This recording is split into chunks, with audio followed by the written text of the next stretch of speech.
국민소통위원회 주요 대응 현황을 말씀드리겠습니다. 선관위의 허위 현수막에 대한 적극적 규제를 촉구합니다.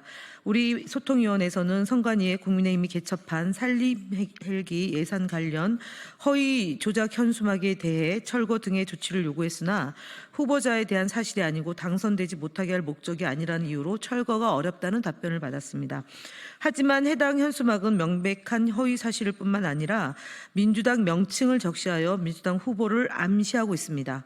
또한 국가적 재난을 민주당의 잘못인 것처럼 호도하여 오늘 실시되고 있는 4월 2일 보궐선거에 영향을 주고 있습니다. 이렇듯 규정에 명백하게 부합해 철거해야 하는 현수막에도 불구하고 선관위의 소극적인 대응으로 방치되고 있습니다. 각종 거짓 현수막을 게시해 진실을 호도하는 인사들이 책임이 가장 무겁지만 허위 현수막을 허용하는 선관위 역시 가짜 뉴스를 방임한다는 비판에서 자유스럽지 못할 것입니다. 우리 국민소통위원회는 선관위의 적극적인 규제를 다시 한번 촉구드리는 바입니다. 뉴델리 남평 문시 관련 억지 보도에 대해 깊은 유감을 표합니다. 뉴델리는 단독 보도를 통해 남평 문시 족보를 입수했다며 문재인 전 대통령과 문형배 헌법재판관이 같은 남평 문시이기 때문에 집안 사람이라고 주장했습니다. 그러면서 문형배 재판관이 문재인 정부 당시 임명된 것이 같은 집안이기 때문이라는 뉘앙스를 강하게 드러내고 있습니다. 이는 권성동 의원이 문형배 재판관이 이재명 대표의 모친상에 조문하고 조의금까지 전달했다며 친분이 깊다는 허위 사실을 퍼뜨렸던 사건을 연상케 합니다.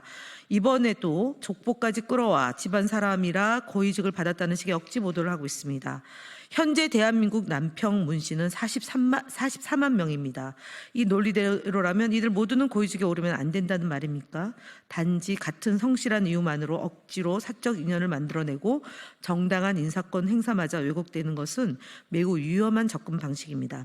언론이라면 본질을 깨뚫고 사실과 근거에 입각한 보도를 해야 합니다. 물론 기대하지는 않습니다. 상상에 가까운 주장을 기사로 내보내 뉴델리의 이런 보도에 깊은 유감을 표하며 향후에는 책임 있는 자세로 정확하고 신뢰 있는 보도를 해주실 것을 촉구드립니다. 스카이데일리 허위 보도에 대한 언론 중재의 중재 심리 결과를 말씀드리겠습니다. 스카이데일리가 보도한 민감 국가 지정은 탄핵 탓이라는 취지의 기사 2건에 대한 언론 중재의 중재 심리가 진행되었습니다. 중재부는 민감국가 지정이 탄핵 때문이라는 명확한 근거가 없다는 점을 들어 기사 제목에서 탄핵이라는 표현을 삭제하는 정정보도 중재를 결정하였습니다. 또한 민감국가 지정은 윤석열 대통령의 불법 비상계엄 시도에 따른 국헌 문란 행위에 기인한 것이며 외교 정책이 주요 원인이 아니라는 점을 반영하여 더불어민주당 측 반론이 기사에 함께 게재하는 반론 보도 인용도 함께 결정되었습니다. 채널A 김진애 돌직구쇼 등 불공정 프로그램에 대한 방송 대응 보고입니다. 채널A 김진애 돌직구쇼 방송 중 한 패널이 민주당의 입법 활동이 해악이다라고 발언하였습니다. 이는 국회의 정당한 입법 활동을 폄훼하고 방송의 객관성과 공정성을 규정한 것을 위반한 것으로 판단되어 방송통신심의위원회에 신고 접수하였습니다. 또한 해당 프로그램은 보수진영 패널 4명, 민주진영 패널 2명으로 구성하여 패널 구성에 불균형 문제가 있으며 이로 인해 민주당 측의 정당한 발언권이 충분히 보장되지 못한 점 또한 지적됩니다. 이에 민주당은 해당 프로그램을 포함해 연합뉴스TV, 뉴스포커스 등 기타 방송 프로그램들에 대한 방심위 민원 신청을 하였다는 점 말씀드립니다. 전강훈 TV, 폭동 선동 채널 구글 신고 등 유튜브 대응 관련입니다. 윤석열 대통령 탄핵과 관련하여 국민 저항권을 언급하며 폭동을 선동한 전강훈 TV, 신의 한수 등 유튜브 채널 5건에 대해 구글 측에 신고 조치하였습니다. 아울러 유동규 TV에 대해서도 지속적인 모니터링을 실시 중이며 이재명 대표에 대한 암살 테러 위협을 쇼로 표현한 영상 등 유튜브 커뮤니티 가이드 위반 영상 5건을 확인하여 구글에 신고하였습니다. 다음 허위조작 감시단 활동에 대해서 김동아 의원님이 발표하시겠습니다.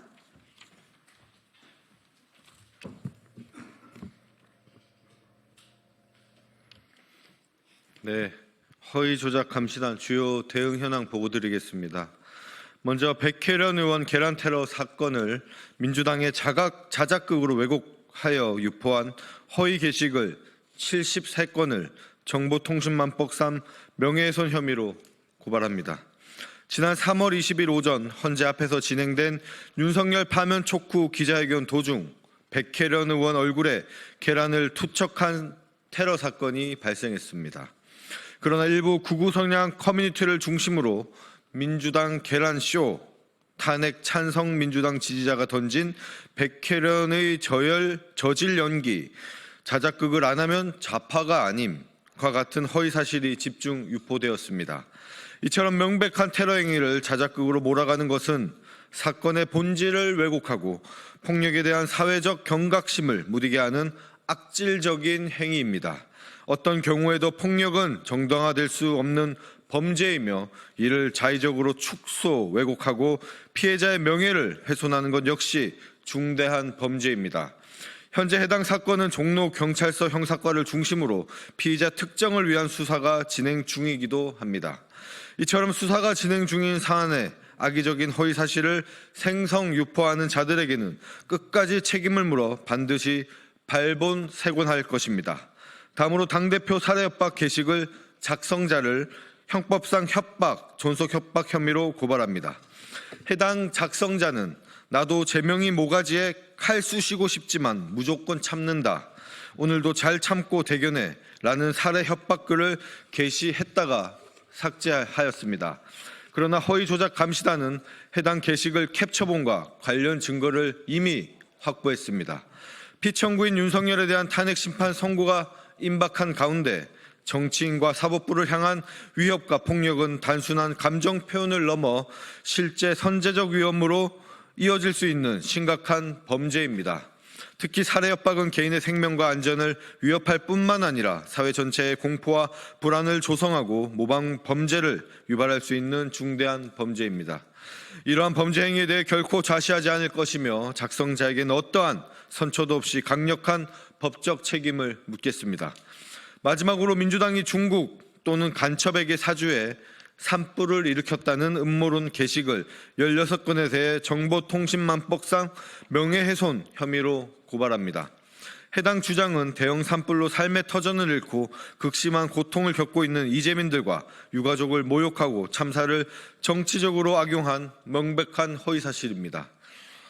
실제로 피고발인들은 전라도를 제외하고 경남 지역에만 공산당 빨갱이들이 불을 지르고 있다.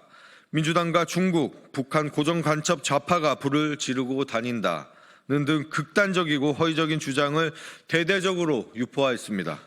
이는 단순한 사실 왜곡을 넘어 국가 재난을 허위 조작 소재로 삼은 조직적 모독이자 범죄 행위입니다. 이 중 한 유포자는 자신이 작성한 댓글을 삭제한 후 저희 의원실에 선처를 요청하는 이메일을 보내기도 하였습니다. 또한 어제 X, 구 트위터에서는 한 이용자가 산불에 간첩이나 중국이 연관되면 데프콘 계엄, 미국 투입 가능이라는 얼토당토하는 주장을 게시했고 이에 대한 주한미군이 공식 계정으로 가짜뉴스를 퍼뜨리지 말라며 공개적으로 경고하는 일도 벌어졌습니다. 이제는 허위 조작 정보가 헌정 질서를 훼손하는 수준을 넘어 국가의 품격과 국제적 신뢰까지 해치는 심각한 지경에 이르고 있습니다. 허위 사실을 유포한 자들에게는 끝까지 법적 책임을 물어 유사 행위가 다시 반복되지 않도록 하겠습니다. 허위 조작 감시단은 앞으로도 허위 사실 유포와 살해 협박, 공권력에 대한 악의적인 왜곡 등 헌정 질서를 파괴하는 모든 범죄 행위에 대해 단호히 대처해 나가겠습니다. 네, 국민의힘 거짓말 시리즈 79번째 말씀드리겠습니다. 권성동 국민의힘 원내대표는 4월 1일 자당의 원내대책회의에서 이재명 대표에게는 산불도 관세 전쟁도 안중에 없고 머릿속에 오로지 40여 개 명과 전국민 현금 살포만 있다라고 주장했습니다. 이는 민주당의 민생 대책에 포퓰리즘 이미지를 더 씌우고 재난과 무관한 내용까지 억지로 끼워 넣은 악의적인 허위 발언입니다. 더불어민주당은 정부와 국민의힘이 주장하는 10조 원 규모의 추경이 과연 재난을 수습하고 현재의 경기 침체를 극복하는 데 유의미한 효과를 낼 수 있을지 의문입니다. 또한 합리적인 근거에 따라 감액한 예비비를 다시 증액하자는 정부와 국민의힘의 주장은 정쟁용으로밖에 해석이 되지 않습니다. 이재명 대표는 수차례 경북 산불 피해 지역을 방문해 이재명 목소리를 경청하고 지원 필요사항을 꼼꼼히 점검한 바 있습니다. 민주당 역시 재난 발생 직후 당내에 산불 재난 특위를 가동하여 신속히 대책을 논의하고 있습니다. 정부와 국민의힘은 미국이 수입차 관세 부과를 결정한 지 한 달이 지나는 동안 아무 대책 없이 손을 놓고 있다가 이제야 관세 전쟁 운운하며 내란 옹호로는 차가워진 국민의 시선을 돌리려고 하고 있습니다.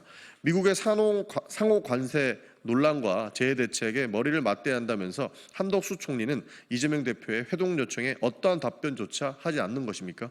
산불에도 관세 전쟁에도 안중에 없는 것은 정부와 국민의힘입니다. 이상입니다.